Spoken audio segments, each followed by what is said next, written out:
है जिसके कारण विद्यार्थियों को याद करने में बहुत परेशानी होती है। तो वो भी हम किस तरीके से करना है वो भी हम देखते रहेंगे। आप वीडियो को अंत तक देखना। तो चलिए शुरू करते हैं। सबसे पहले हम देखेंगे उच्चारण स्थान के आधार पर। उच्चारण स्थान कौन कौन से होते हैं? वो कंठ से शुरू होते हैं। हमारी स्वर तंत्री जहाँ से शुरू आवाज़ निकलती है वहाँ पर कंठ है जहाँ से ध्वनि निकलती है। कंठ के पश्चात हमारे मुंह में तालव्य स्थान होता है, मूर्धन्य होता है जो मसूड़ों के पीछे होता है, दांत होते हैं, हमारे होंठ होते हैं। इस तरह से कई सारे हमारे उच्चारण अवयव होते हैं जहाँ से हमारी ध्वनियाँ उच्चारित होती है। उसी के आधार पर इनको वर्गीकृत किया गया है। सबसे पहले हम देखते हैं कंठ्य ध्वनि, यानी हमारे कंठ से जो ध्वनियाँ उच्चारित होती है वो है क वर्ग। क वर्ग में क, ख, ग, घ, य और है और विसर्ग। विसर्ग भी आता है। इसमें मैंने स्वरों को भी शामिल कर लिया है जिससे कि एक ही जगह आपको अध्ययन सामग्री मिल सके। ये ए और आ, यह भी कंठ्य ध्वनि के अंतर्गत आती है। एक तो विसर्ग और एक है। ये इन दोनों को काकल्य ध्वनि भी कहा जाता है। काकल्य क्यों कहा जाता है? क्योंकि ये कंठ से भी थोड़ा नीचे से उच्चारित होती है। आप उच्चारण करके देखो। विसर्ग को भी है की तरह ही उच्चारित किया जाता है। इसके बाद हम देखते हैं तालव्य ध्वनि। तालव्य का ध्वनि जीभ के जो मसूड़े हैं, मसूड़ों से ऊपर जो मसूड़े यानी जो खुरदरा सा भाग आप जीभ को स्पर्श करके देखो, उस खुरदरे भाग के पीछे एक कोमल सी जगह है जिसे तालु कहते हैं। वहाँ से उच्चारित होते हैं जिसमें च वर्ग आ जाता है और य, श, ई और ई। ये सभी वर्ण तालव्य ध्वनि के अंतर्गत आ जाते हैं जो तालु से उच्चारित होते हैं।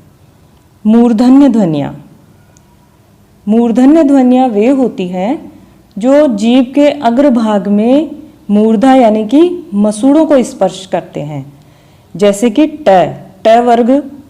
ट वर्ग में पांचों वर्ण आ जाएंगे ट वर्ग के। और डेढ़ है श, र और री। ये सभी मसूड़ों से जीभ के स्पर्श करने से उच्चरित होते हैं, इसलिए ये मूर्धन्य ध्वनियाँ कहलाते हैं। इसके पश्चात दंत्य ध्वनियाँ हैं जिसमें त वर्ग के पांचों वर्ण आ जाते हैं और ल और स। ये ध्वनियाँ दंत्य होती है यानी कि इससे जीभ दांत को स्पर्श करती है। ओष्ठ ध्वनियों में जो हमारी जीभ है उसका उच्चारण करते समय हमारे होठों की सहायता से इनका उच्चारण होता है। जैसे दोनों होठ आपस में स्पर्श करते हैं। प वर्ग में पांचों वर्ण और उ, इनमें हम होठों का उपयोग करते हैं उच्चारित करने के लिए, इसलिए ये ओष्ठ ध्वनियाँ कहलाती है। इसके बाद दंत्योष्ठ है। नाम से ही जाहिर है दंत और ओष्ठ यानी दांत और होठ दोनों के द्वारा ये उच्चारित होती है। जैसे व और ये फारसी वाला फ। आप उच्चारित करके देखिए। व, नीचे वाला होठ और ऊपर वाले दांत आपस में स्पर्श करते हैं। फिर आता है वत्स। इसमें डॉक्टर भोलानाथ तिवारी ने ये पांचों लिए हैं ल, स, न, ज और र। और अन्य कई विद्वानों ने केवल ल को ही शामिल किया है। तो वर्ष का क्या मतलब होता है कि जीभ का जो अगला भाग है उसमें मसूड़ों के पिछले भाग को स्पर्श करता है, यानी जीभ मसूड़ों के पीछे वाला जो खुरदुरा सा भाग है वहाँ पर जाकर टकराती है। जैसे आप उच्चारित कीजिए ल, तो वो स्थान है वर्ष। इसके बाद आती है कंठ तालव्य। कंठ यानी कंठ से और तालव्य यानी तालु से। जो कंठ और तालु दोनों से के स्पर्श से उच्चारित होते हैं, जैसे कि ए और आई, ये स्वर हैं दोनों। कंठोष्ठ ध्वनियाँ ओ औ, यानी कि कंठ और होंठ दोनों से उच्चारित होती है। इसमें 1 से लेके 6 तक का जो वर्गीकरण है वो तो संस्कृत के अनुरूप है। उसके पश्चात अलग अलग वर्गीकरण कई किए गए हैं, वध से कंठ, तालव्य, कंठोष्ठ। तो यदि आप 1 से 6 के वर्गीकरण में से यदि आपके ऑप्शन में आते हैं तो उन्हें ही सही करना है, वही सर्वमान्य है। इसके अतिरिक्त यदि उनमें से किसी प्रकार का उत्तर हमारे सामने नहीं हो तो फिर हम इन तीनों को देखते हैं।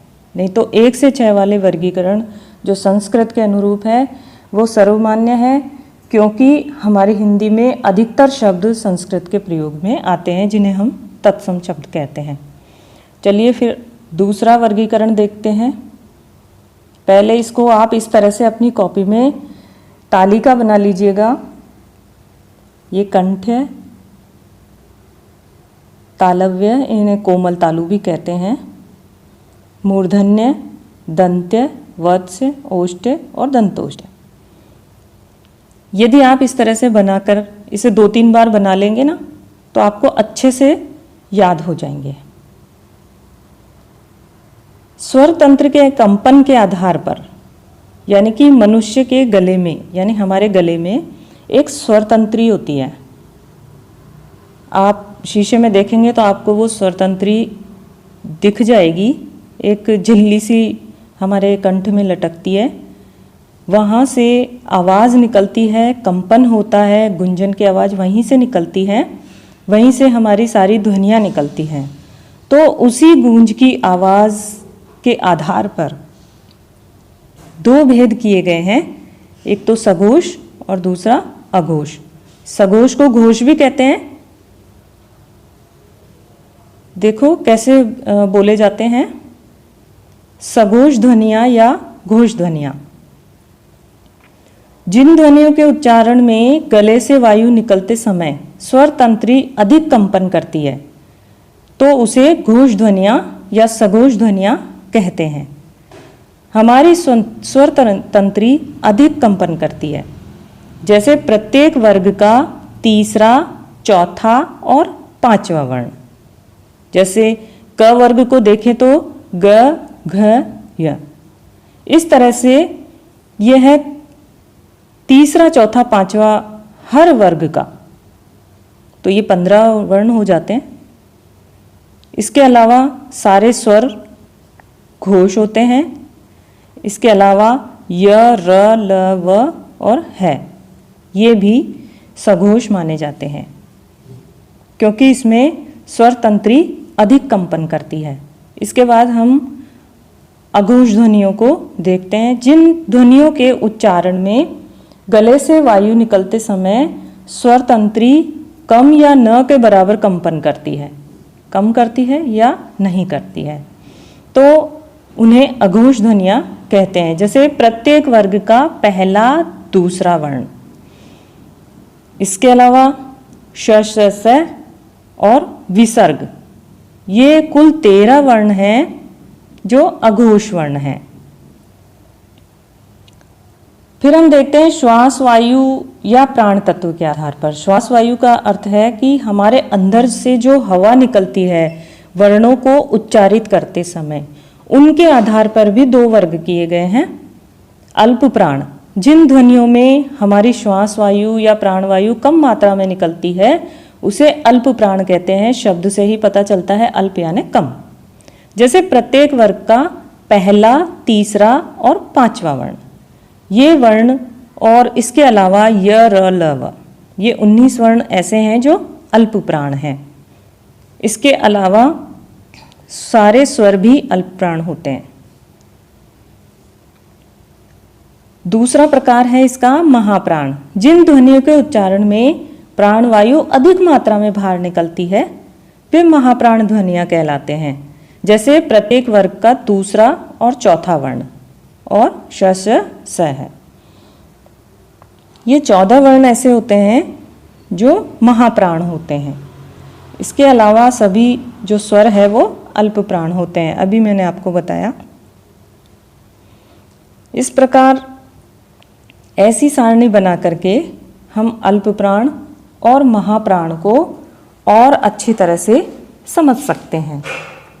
इनको हम समझने के लिए देखो, ये जो है पहला, तीसरा और पांचवा प्रत्येक वर्ग का और यरलव, ये हैं अल्प प्राण। इन्हें आप याद रखिए, अल्प प्राण।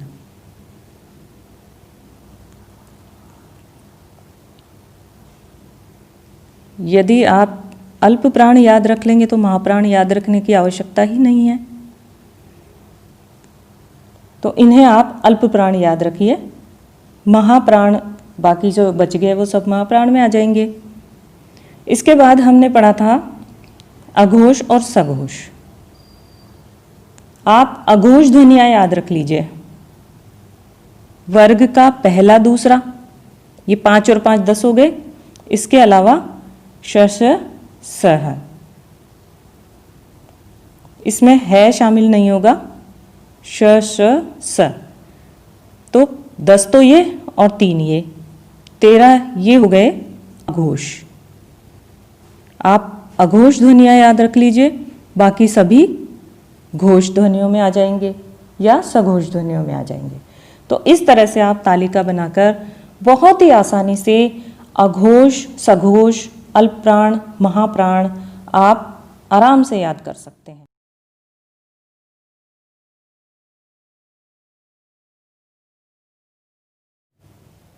इसी के साथ व्यंजनों का वर्गीकरण के साथ ही हमारी वर्णमाला समाप्त हो चुकी है।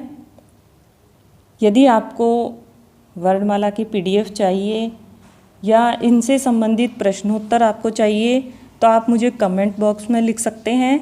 यदि वीडियो पसंद आया हो तो सब्सक्राइब करो, लाइक करो और शेयर करो। धन्यवाद।